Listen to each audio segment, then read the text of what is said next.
Tenemos el diltiazem, otro de los no dihidropiridínicos bloqueadores de calcio que se usa en este tipo de patologías también. Vemos que pueden ser administrados por vía oral o por vía intravenosa. Al ser administrados por vía oral se absorben a nivel intestinal, poseen una biodisponibilidad cercana a 80%, un tiempo de vida media de 4 horas, un metabolismo hepático que deja metabolitos sin mayor relevancia y se excreta principalmente por vía biliar.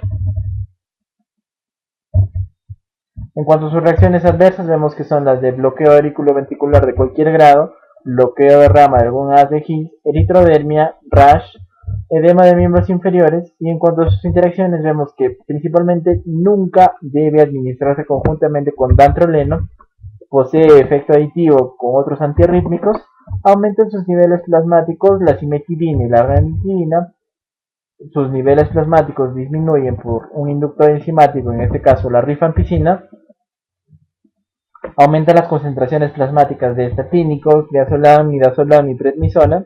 Está contraindicado en embarazadas y mujeres que han de amamantar, bloqueo auriculoventricular de segundo y tercer grado, bradicardia severa, hipotensión, infarto agudo miocardio complicado, insuficiencia cardíaca congestiva. Ahora por otro lado tenemos a los bloqueadores de conductos de calcio dihidropiridínicos, que son los más comunes y los más conocidos, cuya farmacodinámica se va a basar básicamente en que van a bloquear. Este fármaco va a unirse a la subunidad alfa de los conductos de calcio medidos por voltaje de subtipo L, lo cual va a tener una reacción a nivel vascular, condicionando que haya una disminución de la resistencia arterial, generando vasodilatación coronaria y vasodilatación periférica, generando que disminuya la pre y la poscarga también. Esto va a disminuir los síntomas anginosos. De los dihidropiridínicos tenemos a los principales representantes casi selectivos vasculares, principalmente el más selectivo vascular va a ser el amlodipino, seguido del nifedipino. Tenemos que se administra por vía oral, presenta una biodisponibilidad más o menos cercana a 65%, se une a proteínas entre 70 y 98%, con un más o menos intermedio de 85%. Un tiempo de vida medio de 24 horas con llega a concentraciones máximas plasmáticas en 6 horas.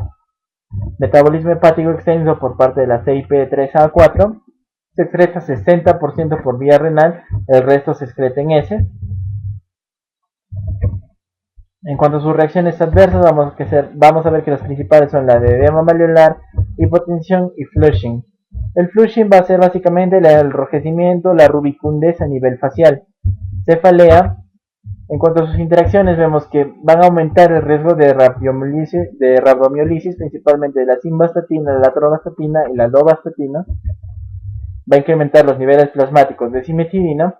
En cuanto a sus contraindicaciones, vemos que está contraindicado principalmente en pacientes que presenten una estenosis aórtica severa, cardiomopatía obstructiva, angina inestable sin tratamiento previo, insuficiencia cardíaca e insuficiencia hepática. Tenemos al bloqueador de canal de calcio dihidropiridínico más selectivo vascular, que en este caso va a ser el amlodipino. Se administra por vía oral, presenta una biodisponibilidad también cercana al 65% con una unión a proteína entre 70 y 98%, casi igual, en realidad similar al anterior fármaco. Tiene un tiempo de vida media de 35 a 50 horas con una concentración máxima plasmática entre las 6 a 12 horas después de la administración. También se metaboliza por la CYP3 a 4 y se excreta 60% por vía renal y el porcentaje restante se excreta en heces. En cuanto a sus reacciones adversas, vamos a ver que son la de edema malleolar, hipotensión, flushing, cefalea, disnea y palpitaciones en algunos casos. En cuanto a sus interacciones, vemos que principalmente son la de aumentar el riesgo de rabdomiolisis, al igual que lo hacía el nifedipino. Y vamos a ver que el jugo de uva o de melón incrementa su concentración plasmática. Está contraindicada en pacientes que presentan una estenosis aórtica severa, cardiomopatía obstructiva, angina inestable sin tratamiento, insuficiencia cardíaca, infarto agudo de miocardio. Ahora vemos que las dosis para este tipo de fármacos son las siguientes. Tenemos para verapamilo una dosis de 60 a 120 miligramos cada 8 horas, que básicamente todos estos fármacos se van a usar en anginas de esfuerzo, siendo el único que se va a usar en angina inestable o de reposo del amlodipino. Tenemos una dosis de verapamilo de 60 a 120 miligramos cada 8 horas. el diltiazem de 80 a 120 miligramos cada 8 a 12 horas. Para nifedipino, una presentación de 30 a 90 miligramos cada día, una sola toma. Amlodipino de 5 a 10 miligramos por día cada toma. Se debe hacer un monitoreo aproximadamente las 3 semanas para ver el efecto de este tipo de fármacos.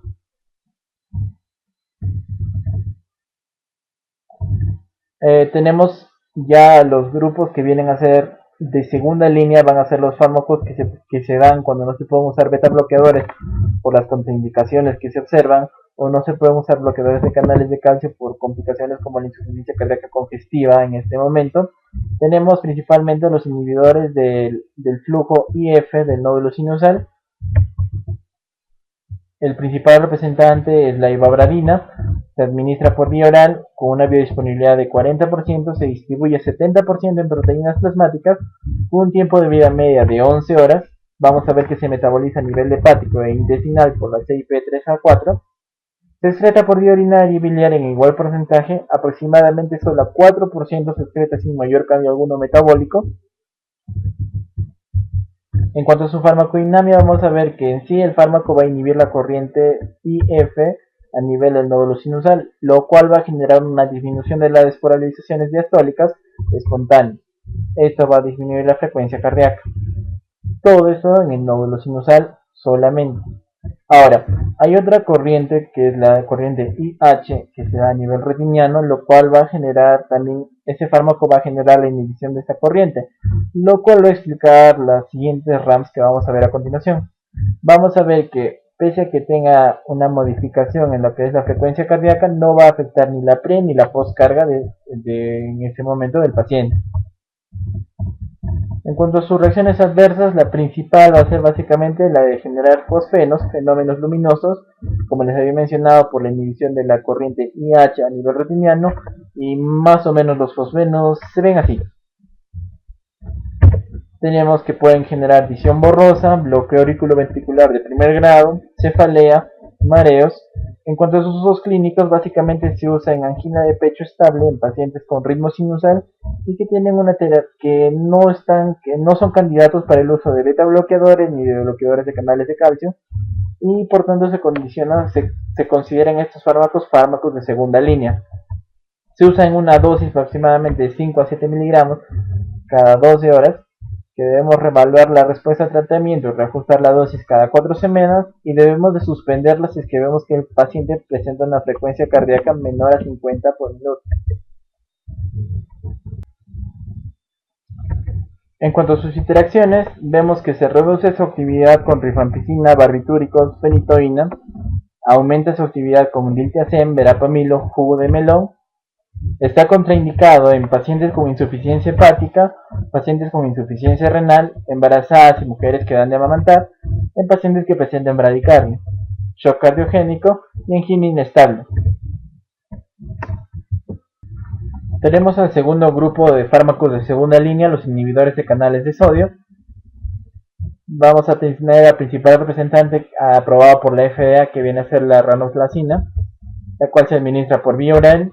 Tiene una biodisponibilidad que varía entre 35 y 50%, según a proteínas en un 62%, con un tiempo de vida media de 7 horas, con una concentración máxima plasmática entre las 2 a 6 horas después de la administración. Es metabolizado por la CYP3A4 a nivel hepático. Se excreta principalmente aproximadamente 73% por vía urinaria y 23% por heces. En sí, la farmacodinamia de la ranolazina no está tan clara, pero se sospecha que básicamente debe su efecto, que básicamente inhibe la parcial oxidación de ácidos grasos a nivel cardíaco, y va a generar un cierre de la corriente de reentrada tardía de sodio. Esto va a condicionar su efecto más o menos antianginoso. En cuanto a sus reacciones adversas principales, va a ser las de mareos, cefalea, estreñimiento, astenia. Sus usos clínicos principalmente son, al igual que la ivabradina, en angina de pecho estable como una terapia de segunda línea. Se sugieren una dosis de 375, 500 o 750 miligramos cada 12 horas, reajustando las dosis cada 4 semanas. En cuanto a sus interacciones, tenemos que son básicamente que va a incrementar las concentraciones plasmáticas de digoxina, simvastatina, atorvastatina y otras estatinas metabolizadas por la CYP3A4. Si desean recordar esto, pueden volver a escuchar la clase de dislipidemias para que recuerden cuáles son metabolizadas por CYP3A4. Tienen un mayor riesgo de generar arritmias ventriculares cuando se administra conjuntamente con antihistamínicos, antiarrítmicos, eritromicina y antidepresivos tricíclicos.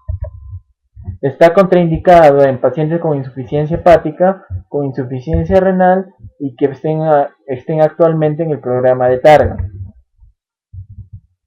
Y por último llegamos a lo que viene a ser el resumen clínico, que es la parte más importante en sí de la clase. Vamos a ver que para el principal manejo de la angina estable vamos a usar distintos tipos de fármacos y ante distintas situaciones. Para el alivio de los síntomas, vamos a ver que para esta angina de esfuerzo en este caso, vamos a tener el fármaco de elección, va a ser la nitroglicerina sublingual. Sin embargo, para la mejoría del pronóstico vamos a tener que usar otro tipo de fármacos, principalmente el ácido acetilsalicílico, es decir, la aspirina. Como fármaco alternativo tenemos el clopidogrel. Pueden volver a escuchar la clase de coagulación para ver más o menos en qué dosis pueden usar este tipo de fármacos. Asimismo, asociamos estatínicos. En caso contrario que no se puedan usar estatínicos, podemos usar ezetimibe.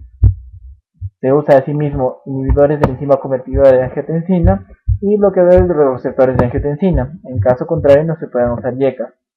Y principalmente se usan beta bloqueadores de elección. El tratamiento sintomático se hace con beta bloqueadores. Y en el caso alternativo que no puedan usar o estén contraindicados, tenemos que usar bloqueadores de canales de calcio, nitratos o fármacos de segunda línea como la ivabradina y lo que vienen a ser la ranosalacina. Y en caso de que los síntomas no estén controlados solamente con el beta bloqueador, podemos añadir un bloqueador de canal de calcio o nitratos. Y si eso no funciona, tenemos que ver la posibilidad de cateterismo en este tipo de pacientes. Ahora, para manejar la angina inestable es un poco más simple. El manejo farmacológico en emergencia se da básicamente con beta bloqueadores y con heparina sódica de elección. Y en caso contrario podemos manejarlo con nitroglicerina o con heparinas de bajo peso molecular o fondaparinux. Condicionar que el tratamiento alternativo también puede condicionar el uso conjuntamente del beta bloqueador con la nitroglicerina.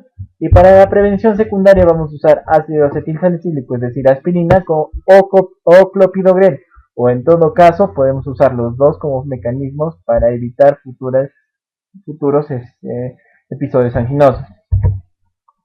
Por último tenemos el manejo de la angina variable o de Prince-Metal. El manejo farmacológico en sí en emergencia se va a hacer con nitroglicerina, que es fármaco de elección, siendo el único. Y la prevención secundaria se va a hacer de preferencia con bloqueadores de canales de calcio dihidropiridínicos. Eso ha sido todo, muchas gracias por escuchar. Si tienen alguna duda o necesitan más información o más bibliografía, mándenme un correo y yo les remito toda la información posible. Eso ha sido todo, gracias.